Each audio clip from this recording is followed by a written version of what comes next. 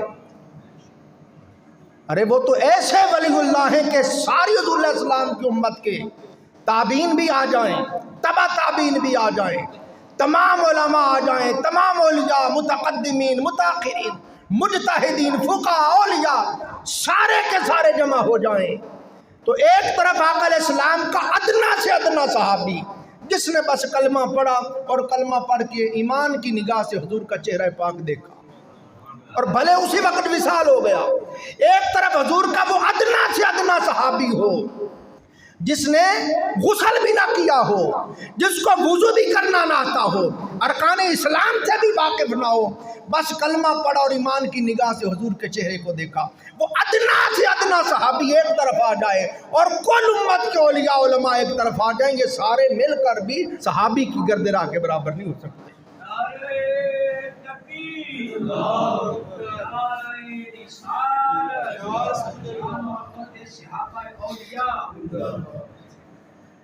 اور ایک اور چیز بڑی زبردست محققین نے بیان کی، کئی لوگ یہ سوچتے ہوں گے اور پوچھتے ہوں گے، کہتے ہوں گے کہ جی ہم اولیاء اللہ کے لیے بولتے ہیں ابدال کا ٹائٹل، اوتاد، اقطاب، اغواس بولتے ہیں نا، یہ لقابات ہیں اولیاء اللہ کے۔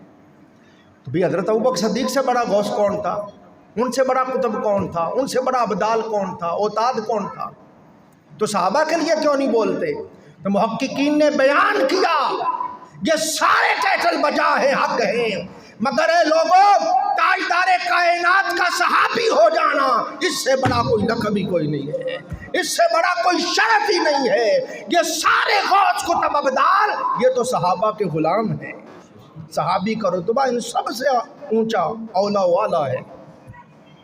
تو صحابہ اکرام رضوان اللہ علیہ مجمعین، ہزاروں صحابہ سے ساری زندگی میں ایک بھی کرامت ظاہر نہیں ہوئی، تو پتہ چلا ولی اللہ ہونے کے لیے کرامت کا ہونا ضروری نہیں ہے، بلکہ آپ پڑھیں حضرت شیخ اکبر محی الدین ابن عربی رحمۃ اللہ تعالیٰ علیہ، انہوں نے فرمایا بعض اہل کرامت نے، یہ لفظ لکھیں دل پہ، بعض اہل کرامت اولیاء اللہ جن سے کرامات کا ظہور ہوا، انہوں نے مرتے ہوئے یہ تمنا کی ہائے کاش مجھ سے یہ کرامتیں ظاہر نہ ہوتی، میرا شہرہ ہوا، میری واہ واہ ہوئی، میری اللہ پاک نے شان کو ظاہر کر دیا لوگوں میں، کاش یہ بھی ظاہر نہ ہوتی اور اس کا اجر اور بدلہ بھی اللہ تعالیٰ مجھے آخرت میں عطا فرما۔ بات سمجھیں؟ تو اولیاء اللہ کے محبوب بندے تو پسند ہی نہیں کرتے۔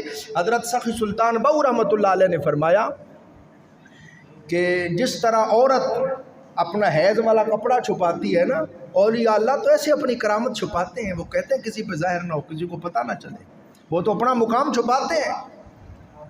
اور اولیاء استاد حضرت سخی سلطان بہو رحمۃ اللہ لکھا کہ اولیاء اللہ مشائخ، مرشد اور شیخ مرید کو کشف و کرامات نہ سکھائے بلکہ ان کو صبر اور شکر سکھائے۔ صبر اور کہ اگر اللہ کی طرف سے مصائب ہیں، علام ہیں، دکھ ہیں، تکلیفیں ہیں، تنگیاں ہیں اور روحانی منازل کے اندر قبض ہے، بست نہیں ہے، تو فرمایا وہ مرید کو صبر سکھائے۔ اور اللہ پاک نے عنایات کی ہے، عزت دی ہے، اللہ نے اس کی شان کو ظاہر کر دیا ہے، مرتبہ دیا ہے، نعمتوں کا اللہ پاک نے اس کے اوپر ظہور کیا ہے، تو ایسے کو چاہیے کہ اللہ کا شکر کرے۔ مگر مشائخ اولیاء، سچے اولیاء اللہ کبھی بھی اپنے مریدوں کو کشف و کرامات نہیں سکھاتے۔ یہ میری گفتگو کا خاص پہلو ہے، توجہ کریں۔ جب ہم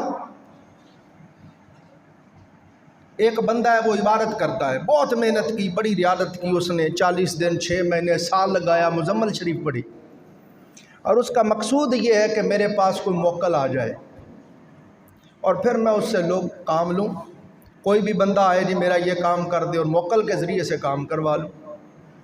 تو فرماتے ہیں کہ اس نے اپنی عبادت کا صلہ اور اجر اللہ سے یہاں پہ لے لیا.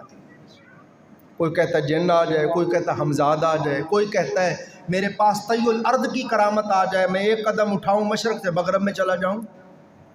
کوئی کہتا ہے کہ ہوا میں اڑنے کی کرامت آ جائے، کوئی کہتا ہے پانی پہ چلنے کی کرامت آ جائے، کوئی کہتا ہے آگ پہ چلنے کی کرامت آ جائے، کوئی کہتا ہے کشف القبور نصیب ہو جائے، کوئی کہتا ہے کشف الصدور نصیب ہو جائے. تو جس نے عبادت کے بعد یہ مانگا، عبادت کی اور یہ مانگتا رہا یا اللہ یہ مل جائے، یہ مل جائے، یہ مل جائے، تو اس نے اپنی عبادت کا یہاں پہ صلہ مانگ لیا. آپ کے پاس موکل آ گیا، آپ کے پاس ہمزاد آ گیا، آپ جو چاہتے ہیں وہ کر دیتا ہے. آپ کی بلے بلے ہوتی ہے، بڑے بڑے امیر لوگ آپ کے ہاتھ چومتے ہیں، پاؤں چومتے ہیں، نذرانے دیتے ہیں، قطار میں کھڑے ہو کے آپ کے لیے مسافہ کرنے کے لیے ترس رہے ہیں. آپ کا دل خوش ہے اس پہ کہ میں نے اتنی عبادت کی، اللہ نے میری بلے بلے کر دی ہے. تو ذہن نشین کر لیں، آپ نے اپنی عبادت کا صلہ یہاں پہ لے لیا ہے. سمجھے؟ یہ شان تو جنت میں جا کے بندے کو ملے گی کہ وہ جو سوچے گا اللہ کر دے گا، وہ جو چاہے گا اللہ عطا کر دے گا. تو تو نے یہاں پہ ہی لے لیا تو آخرت میں پھر حصہ نہیں ہے، یا آخرت کا اجر پھر کم ہو جاتا ہے. اس لیے اولیاء اللہ محبوبان خدا کرامات کا ظہور پسند نہیں کرتے تھے. اسی طرح میں آپ کو حدیث کی روشنی میں عرض کرتا ہوں، آپ دیکھیں نا سرور دو جہاں صلی اللہ علیہ وآلہ وسلم کی زندگی پاک کا آپ مطالعہ کریں. حضرت سیدنا فاروق اعظم رضی اللہ تعالیٰ عنہ حضور علیہ السلام کی بارگاہ میں آئے ہیں. انہوں نے دیکھا کہ آقا علیہ السلام ایک چٹائی کے اوپر، کھجوروں کی چٹائی کے اوپر حضور علیہ السلام لیٹے ہوئے تھے، اور اس چٹائی کے نشان آقا علیہ السلام کے جسم اقدس پہ پڑے ہوئے تھے. تو سیدنا فاروق اعظم رضی اللہ تعالیٰ عنہ نے دیکھا تو رونے لگ گئے. انہوں نے میں عمر کیوں روتا ہے؟ عرض کی آقا یہ کیسر و کسریٰ کی بادشاہ، یہ محلات میں رہتے ہیں، باغات میں رہتے ہیں، نرم و گداز بستروں پہ آرام کرتے ہیں، ایسا روب دبدبا تمترا، آگے پیچھے نوکر چاکر غلام لاؤ لشکر، اور آپ محبوب خدا اور یہ حال ہے. آقا علیہ السلام نے میں عمر کیوں روتا ہے؟ ان کے لیے دنیا اور ہمارے لیے آخرت ہے، ان کے لیے دنیا اور ہمارے لیے آخرت. تو حضور علیہ السلام نے یہی سکھایا ہے، آخرت پر دھیان رکھو، آخرت کے طالب بنو، یہاں بھلے کچھ بھی نہ ملے. حتیٰ کہ میں نے آپ کو 12 مرتبہ بتایا، حضرت حفصہ رضی اللہ تعالیٰ عنہ حضور علیہ السلام کی زوجہ مطہرہ ہیں، وہ بیان کرتی ہیں ایک دن میں، فرماتی ہیں کہ حضور علیہ السلام جب میرے حجرے میں آتے تو زمین پر، چارپائی بھی نہیں تھی، زمین پر آقا علیہ السلام کے لیے میں ایک بوری بچھاتی، بوریا، وہ حضور کا بستر تھا. ایک دن فرماتی اس بوری کو میں نے دورہ کر دیا. تو آقا علیہ السلام نے صبح فرمایا اے حفصہ آج میرے نیچے کیا بچھایا تھا؟ عرض کی یا رسول اللہ وہی بوری تھی مگر میں نے اس کو دورہ کر دیا. آقا علیہ السلام نے فرمایا کوڑا ہی رہنے دیا کر، آج اٹھنے میں بڑی تنگی ہوئی ہے. حضور علیہ السلام نے دنیا اور دنیا کی نعمتوں کو پسند نہیں کیا. وہ کائنات کے مالک تھے، رب ذوالجلال نے سرخ و سفید خزانوں کی ساری چابیاں تاجدار کائنات کو عطا کی. فرمایا محبوب اگر تو کہے تو یہ پہاڑ سونے کے بنا دیں، میرے محبوب تو جدھر جدھر جائے یہ پہاڑ تیرے ساتھ ساتھ چلیں. ایسا روب، ایسا دبدبا ہو نہ کسی کے پاس تھا نہ ہوگا مگر حضور علیہ السلام میں الفقر و فقری، مولا مجھے فقر پہ فخر ہے. حضور نے فقیری کو خود پسند فرمایا، یہ فقر حضور کا اختیاری تھا. اور 40 دن تک آقا علیہ السلام کے گھر میں آگ نہ جلتی، پانی ستو کھجوروں پہ گزارا ہوتا. اسی طرح آپ پڑھیں حضرت حذیفہ رضی اللہ تعالیٰ عنہ حضور علیہ السلام کے ایک جلیل القدر صحابی ہیں. وہ ایک دہقان کے گھر تشریف لے گئے تو اس نے خوش ہو کے کہ حضور علیہ السلام کے صحابی آئے ہیں بڑی محبت سے، تقریباً تعظیماً محبتاً، اس نے بھاگ کے اپنے گھر سے چاندی کا پیالہ نکالا، چاندی کا پیالہ، تو اس کے اندر پانی ڈال کے تو پیار سے پیش کیا. تو حضرت حذیفہ نے ایسے ہاتھ مار کے اس کو پرے پھینک دی. انہوں نے فرمایا یا حضور میں نے تو بڑی محبت سے، عزت اور تکریم سے پیش کیا آپ کی عزت افزائی کے لیے، اور آپ نے اس کو پرے پھینک دیا.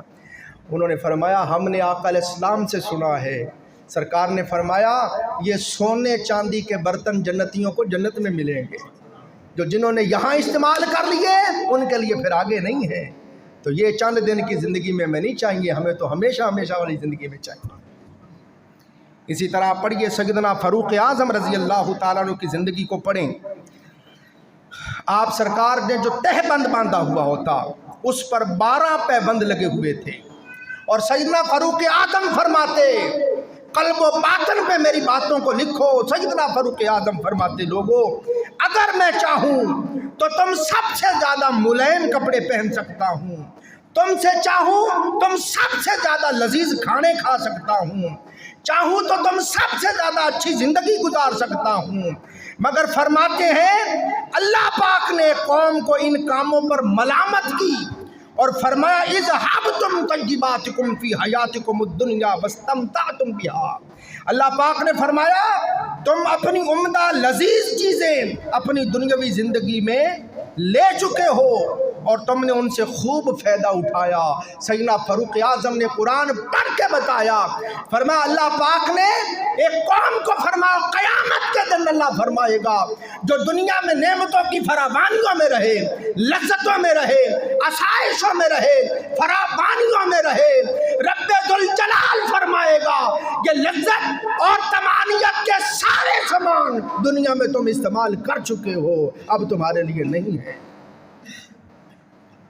بالکل اسی طرح بس سمجھانے کے لیے میں نے چند آپ کو مثالیں دی ہیں عزیزان محترم۔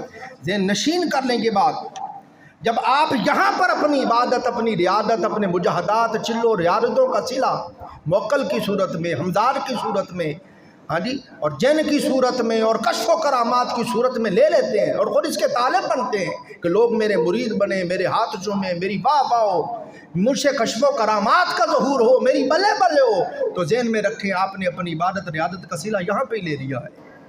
اللہ کے محبوب بندے ان چیزوں کو پسند نہیں کرتے۔ جو اللہ کا صحیح ولی اللہ ہوگا، مردان خدا جو ہیں ان کی عادت نہیں ہے ان چیزوں، یہ عامل لوگ، جعلی لوگ، دنیا دار لوگ، طالب دنیا لوگ ان چیزوں کو طلب کرتے ہیں اور ان کے لیے عبادت کرتے ہیں اور چلے کرتے ہیں۔ اللہ کے جو محبوب بندے ہوتے ہیں وہ تو عبادت ریاضت کے موکلات کیا ہیں، یہ جنات کیا ہیں، یہ کرامات کیا ہیں، لوگوں یہ طی الارض کی کرامت آ جانا کیا ہے، یہ غیب کی خبریں حاصل ہونا کیا ہے، یہ کشف القلوب اور کشف القبور کا حاصل ہو جانا کیا ہے۔ خدا کی قسم جو خاصان خدا ہیں وہ عبادتیں کرتے ہیں، وہ ریاضتیں کرتے ہیں، وہ چلے کرتے ہیں، وہ شب زندہ داریاں کرتے ہیں، وہ مخالفت نفس کرتے ہیں اور ان کا مقصود و مطلوب وقت کے ہوتا ہے۔ اے اللہ ہم جنت کے بھی طالب نہیں، ہم تو تیرے مکھڑے کے طالبگار ہیں، ہم تو صرف یہ چاہتے ہیں مولا تو راضی ہو جا، تو راضی ہو جا۔ ان کا مقصود و مطلوب یہ بھی نہیں ہوتا کہ دوزخ سے بچ جائیں، جنت میں چلے جائیں، وہ اللہ کے علاوہ کسی اور چیز کے طالب ہی نہیں ہوتے۔ اور جنت میں جنتی جب چلے جائیں گے اللہ تعالیٰ یہی چیز عطا کرے گا۔ جنت کی ہر چیز لافانی ہے، بے مثال ہے، بے مثل و بے مثال ہے، مگر جنت میں جنتیوں کو سب سے بڑی نعمت جو ملے گی وہ اللہ تعالیٰ کا دیدار ہے۔ اور پھر دیدار کے بعد اللہ پاک جنتیوں سے کلام کر کے فرمائے گا اور تم دنیا میں ڈرتے رہتے تھے نا کہ میں ناراض نہ ہو جاؤں، ہر وقت ڈرتے تھے، عبادتیں کر کے بھی ڈرتے تھے، ریاضتیں مجاہدیں کر کر کے بھی ڈرتے تھے کہ وہ ناراض نہ ہو جائے، ہر وقت میری ناراضگی سے ڈرتے رہتے تھے، کانپتے رہتے تھے، لرزہ بر اندام رہتے تھے۔ اے میرے ولیوں، اے جنتیوں، آج میں اعلان کرتا ہوں تم سے راضی ہو گیا ہوں، اور ایسا راضی ہو گیا ہوں کہ آج کے بعد کبھی تم سے ناراض ہوں گا ہی نہیں۔ تو یہ والی جو رضا کی دولت ہے سچے اولیاء اللہ اس کے طلبگار ہوتے ہیں۔ تو جو لوگ جعلی ہیں یہ میری بات ان تک آپ پہنچائیں تاکہ فرق ظاہر ہو جائے جعلی لوگوں اور سچے لوگوں میں۔ بس بات ختم کر رہا ہوں عزیزان محترم، توجہ کریں۔ ولایت کی، کرامت کی 2 قسمیں بیان کی علماء نے۔ ایک حصی کرامت ہے، بس 1 منٹ میں ختم کر دوں گا، یہ ساری گفتگو کا لب لباب ہے۔ ایک حصی کرامت ہے، کیا محسوس کرتے ہیں آپ کے سامنے ایک بندہ اڑ رہا ہے، پانی کے اوپر چل رہا ہے، آگ کے اوپر سے گزر گیا، آگ نے جلایا نہیں ہے، حصی کرامت ہے۔ اور ایک معنوی کرامت ہے۔ اولیاء اللہ فرماتے ہیں جو سچے اولیاء اللہ ہوتے ہیں وہ مانوی کرامت رکھتے ہیں۔ اور اللہ پاک نے بھی قرآن میں فرمایا ان اکرمکم عند اللہ اتقاکم، بے شک تم میں سے سب سے زیادہ صاحب کرامت وہ ہے جو صاحب تقوی ہے، جو صاحب، اور اب صاحب تقوی کی اور کرامت مانوی کو بیان کرتے وہ علماء بیان کرتے ہیں کرامت مانوی یہ ہے، کرامت مانوی یہ ہے کہ فرمایا جو ولی اللہ ہوگا وہ ہمیشہ ہمیشہ تاجدار کائنات کی شریعت مطہرہ کے اوپر مستقیم رہے گا، استقامت کے ساتھ آقا علیہ السلام کی شریعت مطہرہ پہ چلتا رہے گا، کبھی بھی اس سے انحراف نہیں کرے گا۔ اور کرامت مانوی یہ ہے وہ مکارم اخلاق کا خوگر ہوگا، تمام اخلاق کریمہ اور اخلاق حسنہ جو آقا علیہ السلام کی ذات انور میں تھے وہ اخلاق اپنے اندر پیدا کرے گا۔ اور کرامت مانوی یہ ہے وہ ہمہ وقت اعمال صالحہ کرے گا، کبھی عمل سیئہ نہیں کرے گا، کبھی گناہ کے قریب نہیں جائے گا، جب دیکھو گے نیکی کے کام ہی کر رہا ہوگا۔ اور کرامت مانوی یہ ہے کہ ہمیشہ وہ نیکی کے کام کرے گا اور بے تکلفی سے کرے گا۔ اللہ تعالیٰ نے اس کی طبیعت کے اندر نیکی کو راسخ کر دیا ہے۔ فرماتے کرامت مانوی یہ ہے کہ تمام اخلاق رذیلہ اس کے جسم اس کے وجود سے ختم ہو جائیں گے۔ جو سچا ولی اللہ ہوگا اس کی کرامت مانوی یہ ہوگی وہ تکبر نہیں کرے گا، وہ حسد نہیں کرے گا، وہ کسی سے بغض نہیں رکھے گا، وہ کسی سے کینہ نہیں رکھے گا، وہ عداوت نہیں رکھے گا، وہ ریاکار نہیں ہوگا، اس کے دل میں کسی کے خلاف حقد نہیں ہوگا، وہ حب جاہ کا طلبگار نہیں ہوگا، وہ مرتبہ شان و شوکت کا طالب نہیں ہوگا۔ فرمایا کرامت مانوی جس کے پاس ہوگی اس کے دل میں حب مال نہیں ہوگی، وہ دنیا کا طالب نہیں ہوگا، وہ دنیا کا حریص نہیں ہوگا، وہ ہر قسم کے حرص، طمع، لالچ اور غیظ و غضب سے پاک ہوگا۔ فرمایا دائما جس بندے کے یہ اخلاق ہو جائیں، فرمایا اس کو کرامت مانوی کہتے ہیں۔ یہ کرامت بھلے ہوا میں نہ اڑ سکے، جس میں دائما یہ اخلاق دیکھو سمجھ لو یہ خدا کا ولی ہے۔ بس بات ختم کر دی۔ آپ دیکھیں اس کی مثال ایک دیتا ہوں، آپ کو ساری بات سمجھ آ جائے گی۔ کئی مرتبہ میں نے سنائی، دو باتیں چھوٹی سی سناتا ہوں۔ حضرت شیخ عبدالحق محدث دہلوی رحمۃ اللہ علیہ یہاں جب آئے، مدینہ پاک حضور علیہ السلام کے روضہ پاک کے پاس بیٹھ کر حدیث پڑھاتے تھے۔ ہرگز کوئی نہ بھولے یہاں بر صغیر پاک و ہند میں سب سے پہلے آقا علیہ السلام کی حدیث کا علم شیخ عبدالحق محدث دہلوی لائے ہیں۔ آقا علیہ السلام باطناً روحانیتاً کشفاً خواب میں ملے، فرمایا عبدالحق ہندوستان جاؤ اور وہاں جا کر میری حدیث پڑھاؤ۔ اور ساتھ آقا علیہ السلام نے فرمایا عبدالحق وہاں کے جو اولیاء، بزرگ، درویش، فقیر ہیں ان سے میل جول رکھنا، ان سے میل ملاقات۔ یہ شیخ عبدالحق محدث دہلوی کی کتاب ہے پوری اخبار الاخیار، اس میں آپ نے سارے ہندوستان کی اولیاء اللہ کا ذکر کیا ہے۔ چونکہ حضور نے مجھے حکم فرمایا کہ وہاں کے اولیاء سے میل ملاقات رکھنا، تو جس بھی بزرگ کا پتہ چلتا آپ اس کو ملنے کے لیے جاتے، اس کے بارے میں جو کچھ آپ کو معلوم ہوتا وہ لکھ لیتے، تو وہ سارا کچھ جمع کر کے آپ نے پوری کتاب لکھی، میرے پاس موجود ہے۔ اب یہ شیخ عبدالحق محدث دہلوی حضور کے حکم پر یہاں آ گئے، لوگوں کو حضور کی حدیث پڑھانے لگ گئے۔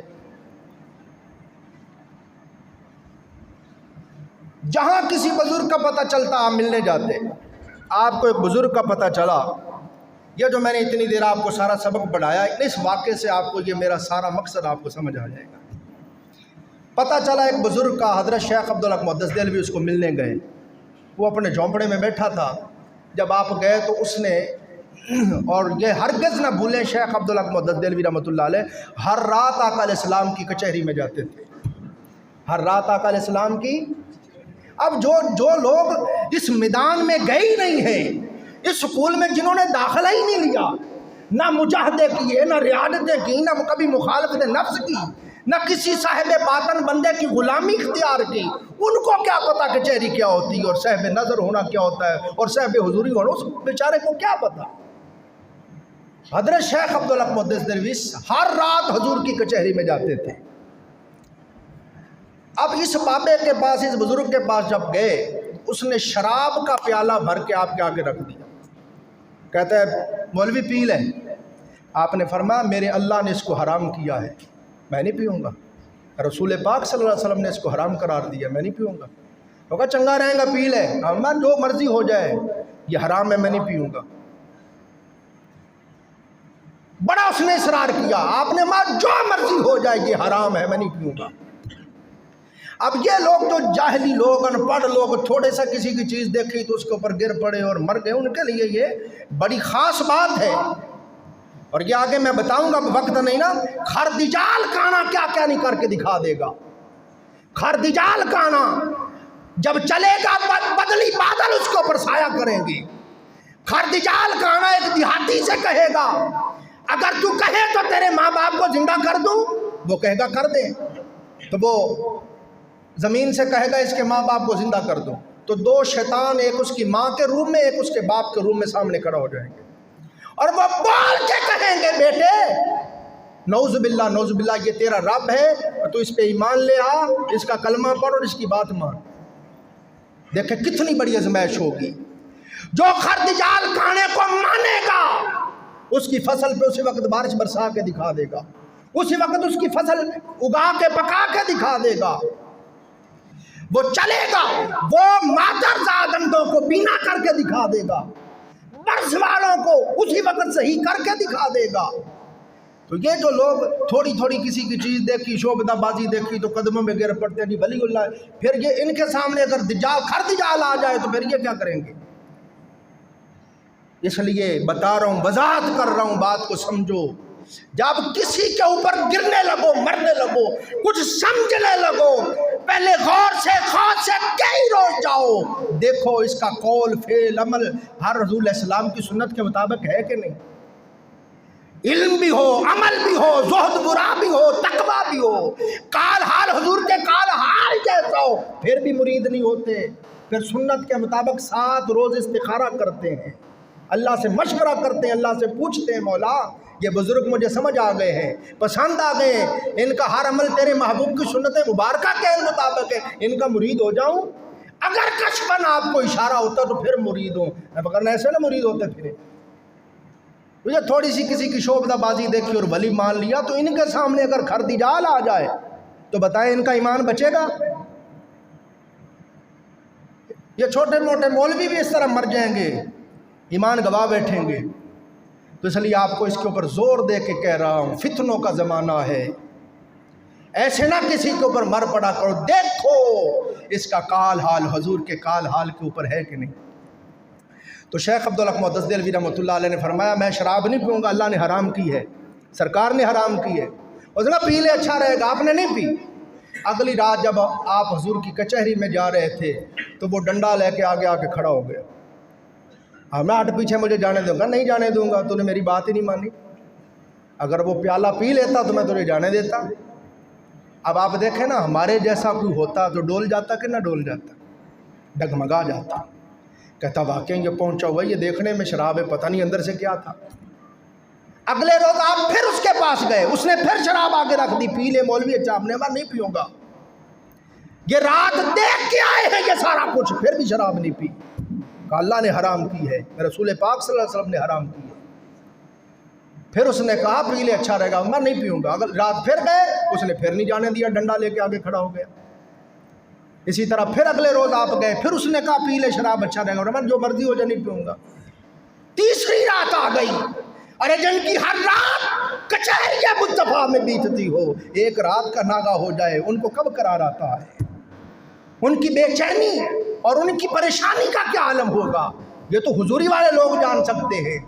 جب 3 راتیں ہو گئیں، تیسری رات بھی وہ نہیں جانے دے رہا تھا، تو آپ نے بے قرار ہو کے آقا علیہ السلام کی بارگاہ میں یا رسول اللہ یہ مجھے تنگ کرتا ہے، یا رسول اللہ انظر حالنا. اب آقا علیہ السلام کی کچہری کے بعد دربان حضرت عبداللہ بن مسعود ہیں، یہ حضرت بابا فرید گنج شکر رحمۃ اللہ نے لکھا ہے. حضور نے فرمایا عبداللہ بن مسعود کیا بات ہے، یہ آج عبدالحق 3 دن ہو گئے آیا نہیں. عرض کی آقا وہ بابا ڈنڈا لے کے کھڑا آنے نہیں دیتا. سرکار نے جلال میں فرمایا کتے میرے عبدالحق کے راستے سے ہٹ جا. وہ اسی وقت کتے کی شکل میں بن گیا اور راستے سے ہٹ گیا۔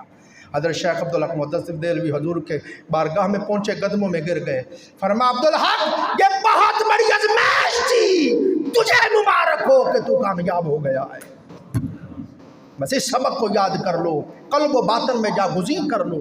یہ شیخ عبدالحق مدثر دہلوی بیمار ہو گئے، آخری دنوں میں شدید علیل تھے، تو آپ پڑھ کر دیکھیں، ایک بزرگ ہیں شاہ نصیر چراغ دہلوی، سلسلہ چشتیہ کے بہت بڑے بزرگ ہیں، بابا فرید گنج شکر کے خلفاء میں سے ہیں، یہ آپ کی عیادت کے لیے آئے۔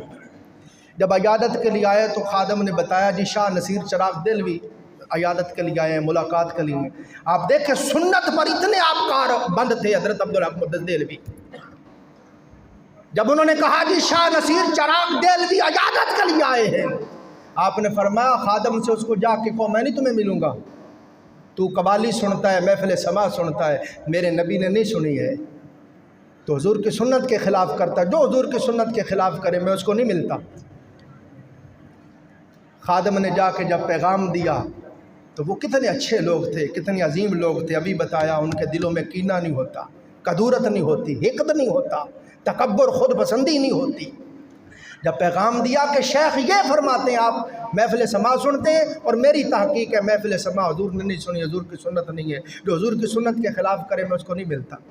حضرت شاہ چراغ دہلوی اسی وقت رو کے کہنے لگے حضرت سے کہیں میں توبہ کرتا ہوں، حضور آج کے بعد کبھی قوالی نہیں سنوں گا اور مجھے ملاقات سے محروم نہ کریں۔ جب خادم نے پیغام دیا شیخ عبدالحق مدثر دہلوی نے اپنی پگڑی اتار کے کہا اور جا میرے خادم ان کے راستے میں میری پگڑی بچھا دے اور ان کو اس پگڑی کے اوپر چل کے تشریف لائے۔ تو دوستو یہ میرا آج کا پیغام ہے، انشاءاللہ سبق تو بھی ہمارا شروع ہوا ہے کرامت کے حوالے سے، قرآن و سنت کی روشنی میں اس کو ہم پڑھیں گے تفصیل کے ساتھ انشاءاللہ العزیز۔ میں نے جواب ان لوگوں کا دینا ہے جو اولیاء اللہ کی کرامات کا مذاق اڑاتے ہیں، تمسخر اڑاتے ہیں، محروم لوگ۔ قرآن اور سنت کی روشنی میں اس کو بیان کروں گا، جتنا آپ نے سنا انشاءاللہ میں امید کرتا ہوں کہ آپ کو سمجھ آ گیا ہوگا۔ اللہ تعالی ہم سب کو سمجھنے اور عمل کرنے کی توفیق عطا فرمائے۔